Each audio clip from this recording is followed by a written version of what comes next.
और चलिए आपको अब दिखाएंगे रफ्तार के साथ खबरें।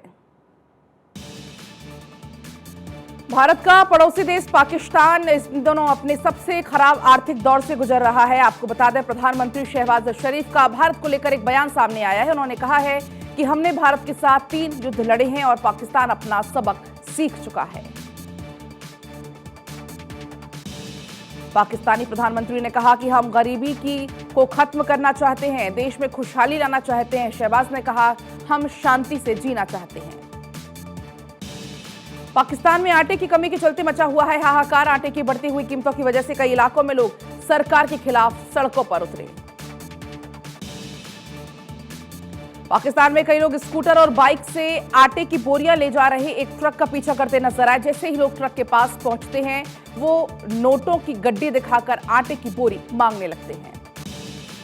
खाने के सामान को लेकर पाकिस्तान के कई शहरों में भगदड़ मच रही है। शहीद बेनजीराबाद जिले के सकंदर कस्बे में आटा चक्की के बाहर सस्ता आटा खरीदते वक्त भगदड़ मच गई, इससे 3 महिलाओं की मौत हो गई। पाकिस्तान के वकीलों ने AK-47 से फायरिंग की। बार एसोसिएशन चुनाव में जीत के जश्न में फायरिंग की गई। कई वकीलों के फायरिंग करने का वीडियो आया सामने। सरेआम सरकार को ठेंगा दिखाकर मनाया जश्न। बीजेपी की राष्ट्रीय कार्यकारिणी की बैठक का आज दूसरा दिन 5 राज्यों के चुनाव पर होगा मंथन। शाम को 4 बजे प्रधानमंत्री मोदी करेंगे बैठक को संबोधित। बीजेपी अध्यक्ष जगत प्रकाश नड्डा का बढ़ाया जा सकता है कार्यकाल। सूत्रों के मुताबिक लोकसभा चुनाव तक बढ़ाया जा सकता है नड्डा का कार्यकाल। वित्त मंत्री निर्मला सीतारमण ने विपक्ष पर बोला हमला। कहा, पीएम मोदी और सरकार के खिलाफ विपक्ष की हर चाल हुई नाकाम। विपक्ष का नेगेटिव कैंपेन असफल रहा। कांग्रेस ने दिल्ली में प्रधानमंत्री नरेंद्र मोदी के रोड शो को लेकर बोला तीखा हमला। जयराम रमेश ने कहा कि पीएम मोदी भारत जोड़ो यात्रा की सफलता से परेशान है, इसलिए रोड शो कर रहे हैं। गृहमंत्री अमित शाह का पश्चिम बंगाल का दौरा आज। हुगली के आरामबाग में रैली को करेंगे। दक्षिण 24 परगना के मथुरापुर में होगी रैली। पंचायत के लोकसभा चुनाव पर भी होगी नजर। पटना में सीएम नीतीश कुमार के जनता दरबार में बुजुर्ग ने रोते हुए सुनाई अपनी आप बीती। सीएम ने मामले को देखने का अधिकारियों को दिया निर्देश। रामचरितमानस पर विवादित बयान देने वाले शिक्षा मंत्री चंद्रशेखर का विरोध बढ़ा। वैशाली में अखिल भारतीय विद्यार्थी परिषद ने विरोध में जुलूस निकाला। बिहार के शिक्षा मंत्री के बयान पर जेडीयू आरजेडी में बढ़ी तकरार। जेडीयू प्रवक्ता अभिषेक झा ने कहा, चंद्रशेखर के खिलाफ कार्रवाई करे आरजेडी। रामचरितमानस विवाद को लेकर बीजेपी पर भड़के तेजस्वी यादव। कहा, बीजेपी भ्रम फैला रही है, हमारा नेतृत्व कौन कर रहा है सब जानते हैं। 24 जनवरी को दिल्ली नगर निगम के मेयर डिप्टी मेयर के लिए होगा मतदान। स्थायी समिति के 6 सदस्यों का भी होगा चुनाव। एलजी सक्सेना ने प्रस्ताव पर लगाई मोहर। राजस्थान सरकार के चिंतन शिविर का दूसरा दिन। सभी विभागों के कामकाज पर होगी चर्चा। सभी विभाग के कामकाज पर सीएम ने भी रखी राय। टीम योगी का आज बंगाल के निवेशकों के साथ रोड शो। मंत्री नंदगोपाल नंदी के नेतृत्व में कोलकाता पहुंची टीम योगी। मुंबई, चेन्नई, दिल्ली के बाद कोलकाता पहुंची टीम यूपी। लखनऊ में चाचा शिवपाल यादव के घर पहुंचे अखिलेश यादव। दोनों के बीच करीब 1 घंटे से ज्यादा देर तक हुई बैठक। मीटिंग में संगठन विस्तार और आगे की रणनीति पर हुई चर्चा। दिल्ली विधानसभा सत्र का दूसरा दिन आज सुबह 11 बजे शुरू होगी कार्यवाही। आज भी हंगामेदार सदन रहने के आसार। विधानसभा में उठ सकता है कंचावला का मुद्दा। गृह मंत्रालय मनाएगा सुभाष चंद्र बोस की 126वीं जयंती। आइकॉनिक इवेंट्स सप्ताह मनाएगा गृह मंत्रालय। आज से 23 जनवरी तक होगा आयोजन। 23 जनवरी को पोर्ट ब्लेयर में होगा समापन। एनसीसी गणतंत्र दिवस शिविर का दौरा करेंगे सीडीएस। सुबह 9:45 पर दौरा करेंगे Cariappa parade ground. Delhi Cantt में करेंगे दौरा। दोपहर 3 बजे आयोजित होगा हॉर्स शो। एनसीसी की रिमाउंट पशु चिकित्सा इकाइयों का होगा हॉर्स शो।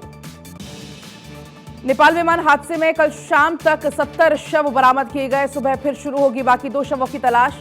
दुर्घटनाग्रस्त विमान में सवार थे कुल 72 लोग।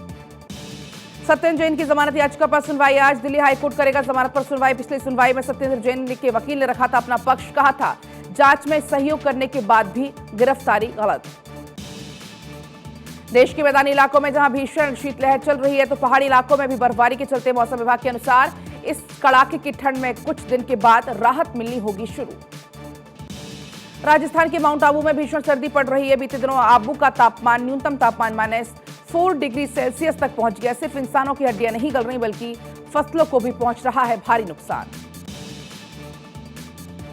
हिमाचल प्रदेश की राजधानी शिमला में बर्फबारी हुई। इसको देखने के लिए पर्यटकों की भारी भीड़ उमड़ पड़ी है। बर्फबारी ने होटल व्यवसायियों की खुशियां ला दी हैं। पूरे हिमाचल में शीतलहर ने अपनी जकड़ में ले लिया है। आपको बताएं, तापमान में 3 से 4 डिग्री की गिरावट हुई है।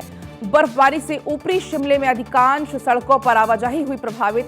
प्रशासन के द्वारा सड़कों पर बर्फ को हटाया जा रहा है। जम्मू कश्मीर के कुपवाड़ा जिले में बर्फ से ढके हुए एक इलाके में गर्भवती महिला को एयरलिफ्ट किया गया। भारी बर्फबारी के बीच में गंभीर दर्द से कराहती हुई गर्भवती महिला को बचाने के लिए भारतीय सेना ने ऑपरेशन चलाया था और उसको वहां से निकालकर अस्पताल पहुंचाया था। हिमाचल के ऊंचे इलाके में बर्फबारी जारी, इस कारण एनएच समेत 276 सड़कें हो चुकी हैं बंद। केलांग में न्यूनतम तापमान -6.2 डिग्री सेल्सियस दर्ज किया गया। नारकंडा में -4.8 डिग्री सेल्सियस। इसके अलावा कुफरी में -1.2 न्यूनतम तापमान दर्ज किया गया।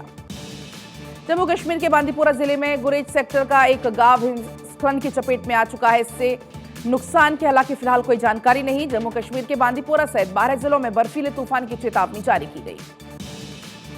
मैदानी इलाकों में घना कोहरा जारी है। घने कोहरे के कारण फ्लाइट्स हो रही हैं लेट, ट्रेन हो रही हैं रद्द। दिल्ली समेत उत्तर भारत के कई इलाकों में राज्यों में ठंड की वापसी होने से लोग परेशान। दिल्ली में कल न्यूनतम तापमान 1.4 डिग्री सेल्सियस दर्ज किया गया। उसके बाद 18 जनवरी से तापमान में बढ़त देखी जा सकेगी। दिल्ली पर कोहरे और ठंड का डबल अटैक होने वाला है। शीतलहर एक बार फिर से दिल्ली में करेगी कब्जा। वहीं पर कोहरा भी लोगों के लिए बढ़ा सकता है मुसीबत। 20 जनवरी से एक नया पश्चिमी विक्षोभ एक्टिव होगा, जब लोगों को सर्दी से मिलेगी राहत।